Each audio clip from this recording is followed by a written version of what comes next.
2019 বিশ্বকাপ final match এমন এক ম্যাচ যেখানে শেষ বল পর্যন্ত কেউ জানতো না ট্রফি কার হাতে উঠবে।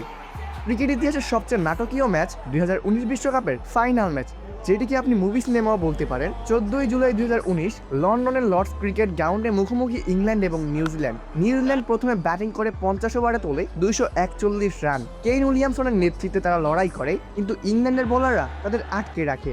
242 রানের টার্গেট নিয়ে ব্যাটিংয়ে নামে ইংল্যান্ড। শুরুটা ভালো হলেও মাঝপথে একের পর এক উইকেট হারিয়ে চাপে পড়ে দলটি। শেষ দিকে মাঠে ছিলেন বেন স্টোক, যিনি একাই ম্যাচটিকে ফিরিয়ে আনেন ইংল্যান্ডের পক্ষে। শেষ ওভারে দরকার 15 রান, আর তখনই ঘটে সেই অবিশ্বাস্য মুহূর্ত।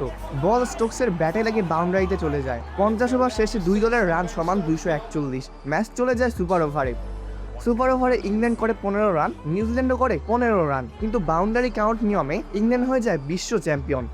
এই ম্যাচ ক্রিকেট ইতিহাসের সবচেয়ে নাটকীয় এবং চিরস্মরণীয় একটি ম্যাচ, যেখানে প্রতিটি বলেই ছিল টান উত্তেজনা, নাটক আর ইতিহাস। এটাই ছিল 2019 বিশ্বকাপের ফাইনাল, একটি ম্যাচ যা কখনো ভুলবার নয়। অপূর্ব দাস, লেভাস নিউজ।